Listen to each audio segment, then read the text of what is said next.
नमस्कार, मी यामिनी मामुणकर. दुपारच्या बातम्यांमध्ये तुमचं स्वागत.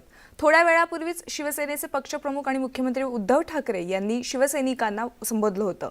यावेळी त्यांनी विधान परिषद निवडणुकीवर देखील वक्तव्य केलं.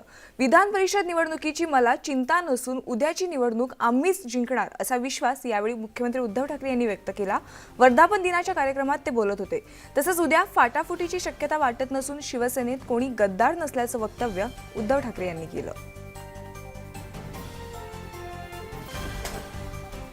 थोड्या वेळापूर्वीच मुख्यमंत्री उद्धव ठाकरे यांनी शिवसैनिकांना संबोधलं. यावेळी विधान परिषद निवडणुकीवर देखील त्यांनी वक्तव्य केलंय. विधान परिषद निवडणुकीची मला चिंता नसून उद्याची निवडणूक ही आम्हीच जिंकणार असा विश्वास यावेळी उद्धव ठाकरेंनी व्यक्त केला.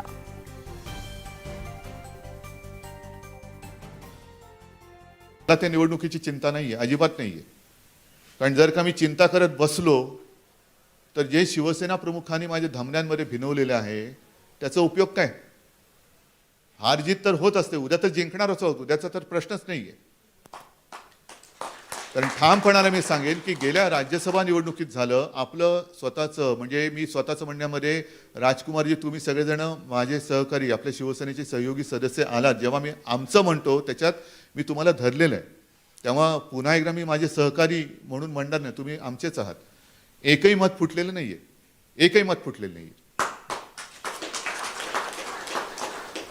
मग फुटलं कोणतं आहे त्याच्यात सुद्धा अंदाज लागलेला आहे, तोही अंदाज लागलेला आहे. कोणी काय काय कलाकार्या केल्या तेही कळलेलं आहे. आणि त्याचा हळूहळू जसं एक एक येईल तसं उलगडा होत जाईल. आपण पाहिलं शिवसेनेमध्ये फाटाफूट होणार नाही, शिवसेनेत कुणीही गद्दार नाही असं वक्तव्य यावेळी उद्धव ठाकरे यांनी केलं. यावेळी उद्धव ठाकरेंनी विरोधी पक्षावर नाव न घेता टीका केली. यावेळी फडणवीस यांच्यावर देखील उद्धव ठाकरे यांनी टीका केली. विरोधकांच्या भाषणातून त्यांनी समाचार घेतल्याचं आपण पाहिलं. काल परवाकडे तुम्ही अयोध्येत जाऊन आल्यानंतर शिवसेना प्रमुखांचा नातू म्हणून जे काय आशीर्वाद आदित्यच्या मागे आहेत, माझ्या मागे तरी काय आहेत? मी कोण आहे? माझी काय ओळख आहे? मी जर का टरेबाजी करायला लागलो, उद्धव ठाकरे, नुसत्या उद्धव ठाकरेला अजिबात किंमत नाही, दीड दमडीची किंमत नाही, पण उद्धव बाळासाहेब ठाकरे म्हटल्यानंतर समोरचा माणूस जो एक आदराने उभा राहतो. मला मी मुख्यमंत्री असलो काय नसलो काय फरक पडत नाही, कारण माझं जे नाव आहे ते कोणीच काढून घेऊ शकत नाही. ते एक मला कित्येक जन्माचं लाभलेलं भाग्य आहे, ते कधीच कोणी काढून घेऊ शकत नाही.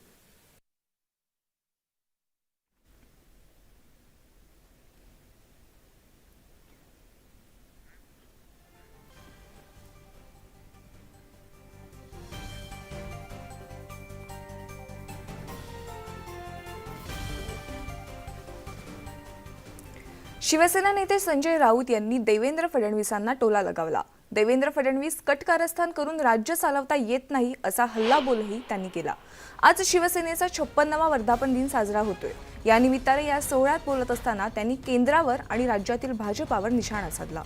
विधान परिषदेच्या जागांसाठी घालमेल सुरू असून एक जागा जिंकली म्हणजे जग जिंकलं असं नाही, असंही राऊत म्हणाले.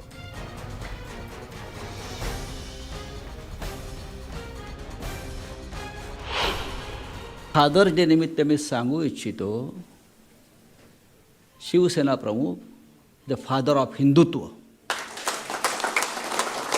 हिंदुत्वाचा बाप कोणी या जगात असेल तर ते आपले माननीय बाळासाहेब ठाकरे. म्हणून आजच्या फादर्स डेचं महत्त्व. फार घमेंड काही लोकांना आली आहे राजकारणामध्ये. राज्यसभेच्या निवडणुका झाल्या, पार पडल्या, ठीक आहे, एखादी जागा इकडे तिकडे होत असते.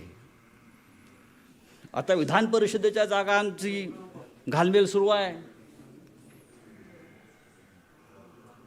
पण मी इतकंच सांगतो, एक जागा जिंकली म्हणजे तुम्ही जग जिंकला असं नाही, महाराष्ट्र जिंकला असं नाही. या राज्याची सूत्र ही शिवसेनेकडेच असतील आणि उद्धव ठाकरे यांच्याकडेच असतील.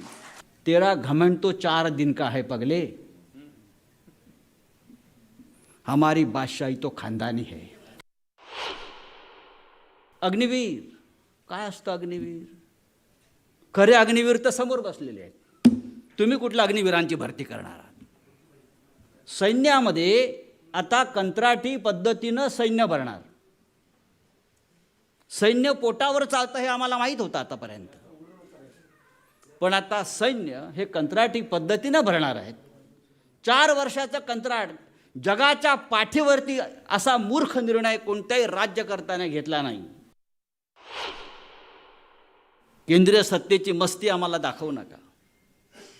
CBI, ED, इन्कम टॅक्स यांना आम्ही भीत नाही. परत सांगतो, अंगावर आलात तर फक्त शिंगावर घेणार नाही, तर तुडवले जाल. अशा प्रकारची महाराष्ट्राची माती आहे.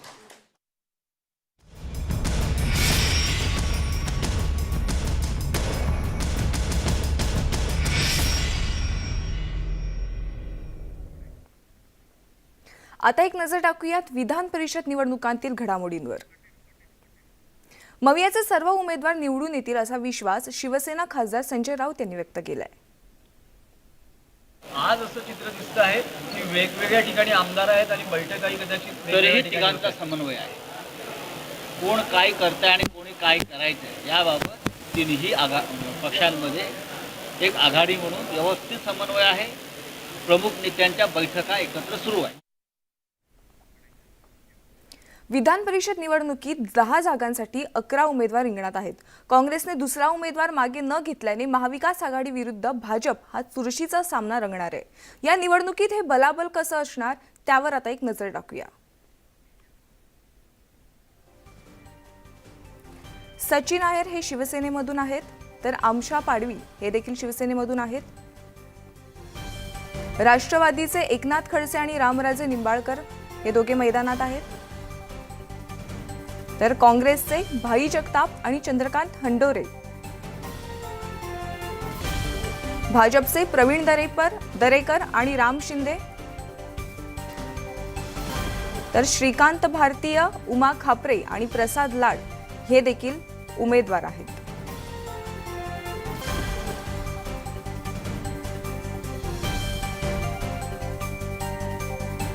महाविकास आघाडीचे एकूण संख्याबळ 166 आहे.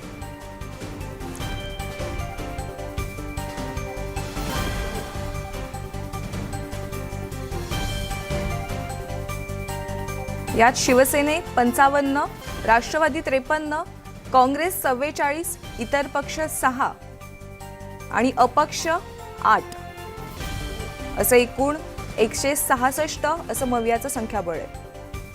एकूण काँग्रेस आमदारांची संख्या ही 44 आहे. तर दुसऱ्या जागेसाठी 54 मतांची गरज भासणार आहे. आणखी 10 मतं जोडण्यासाठी देखील गरज आहे. यासाठी मविया, घटक पक्ष आणि अपक्षांची मदत गरजेची आहे. भाजप आणि मित्रपक्ष संख्याबळ एकूण 113 आहे. यात भाजप 106, राष्ट्रीय समाज पक्ष 1, अपक्ष 5.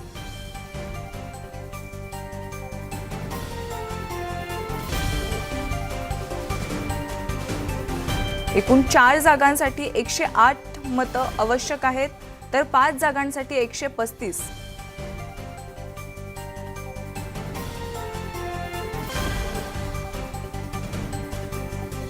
राज्यसभेत भाजपला 123 मतं.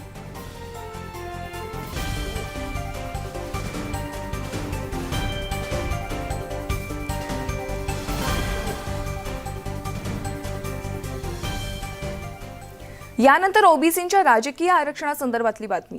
आता ओबीसींचा इम्पेरिकल डेटा गोळा करण्यासाठी विलंब लागणार आहे, कारण बांठिया आयोगाला मुदतवाढ देण्याचा निर्णय राज्य सरकारने घेतलाय.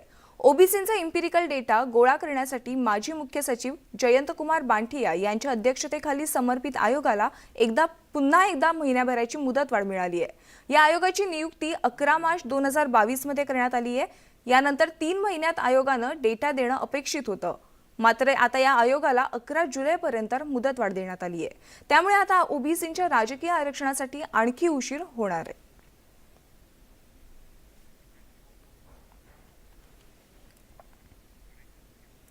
सदाभाऊ खोत यांच्या सुरक्षेत वाढ करण्यात आली आहे. सदाभाऊ खोत यांना वाय दर्जाची सुरक्षा पुरवण्यात आली आहे.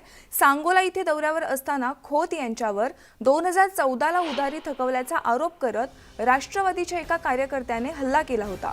त्यावेळेस सदाभाऊ खोत यांनी आपल्या जीवाला राष्ट्रवादीच्या कार्यकर्त्यांकडून धोका असल्याचं म्हटलं होतं. या प्रकरणी गृहमंत्री दिलीप वळसे पाटील यांनी त्यांची सुरक्षा वाढवण्याचं आश्वासन दिलं. यानंतर सदाभाऊ खोत यांना वाय दर्जाची सुरक्षा सरकारकडून आता पुरवण्यात आली आहे.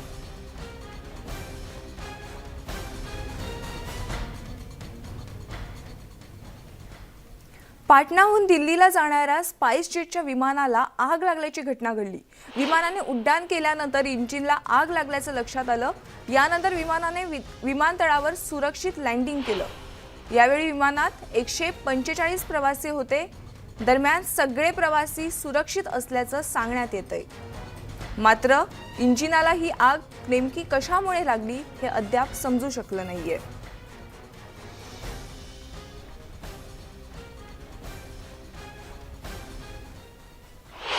जेट का फ्लाइट था, दिल्ली की तरफ जा रहा था. जैसे ही उड़ा है स्पाइस जेट तो लोगों ने देखा है और एयरपोर्ट अथॉरिटीज नोट किया कि एक विंग से उसकी आग लगी हुई थी, आग छूट रहा था. तो एयरपोर्ट इमरजेंसी लैंडिंग में सेफली लैंड कर गया है और अभी कोई सीरियस इंजरीज वगैरह नहीं है. बाकी सारा जो प्रोटोकॉल होते हैं उनको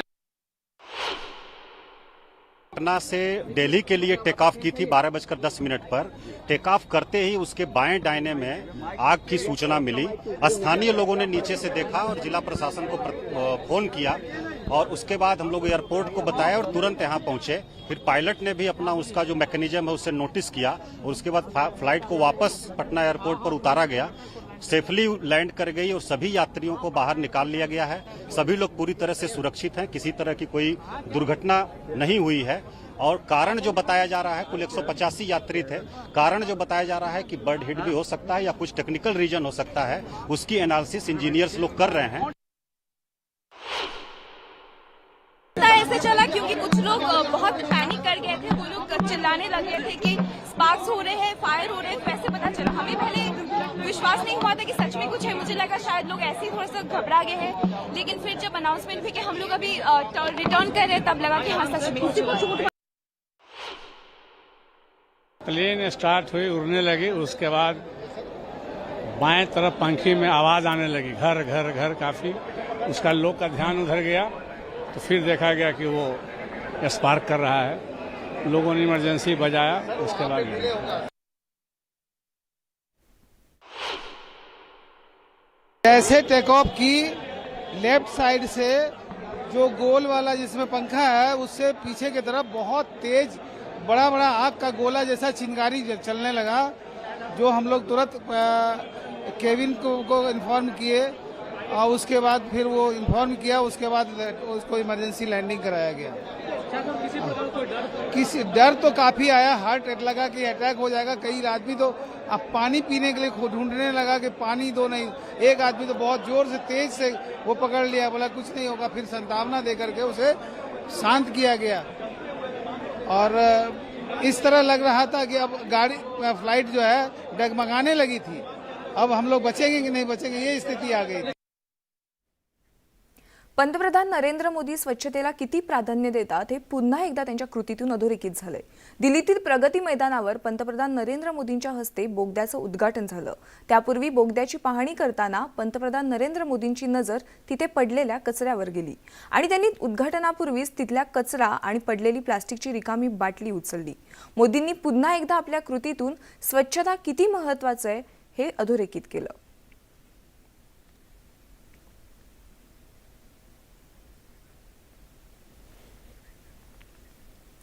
केंद्र सरकारच्या अग्निपथ योजनेला महाराष्ट्रातील अकॅडमीच्या विद्यार्थ्यांनीही विरोध केलाय.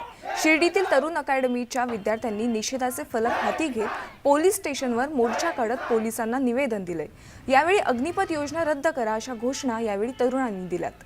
केवळ शस्त्राच्या जीवावर युद्ध लढता येत नाही, त्यासाठी पूर्ण प्रशिक्षण गरजेचं आहे असं म्हणत तरुणांनी या योजनेला विरोध केलाय.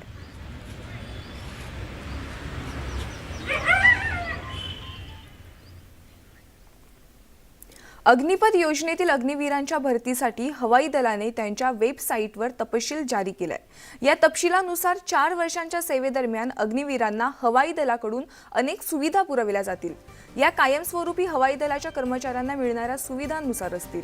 वायुसेनेच्या वेबसाईटवर अपलोड केलेल्या माहितीनुसार पगारासह अग्निवीरांना हार्डशिप भत्ता, गणवेश भत्ता, कॅन्टीन सुविधा आणि वैद्यकीय सुविधा देखील मिळतील. या सुविधा नियमित सैनिकाला मिळतात.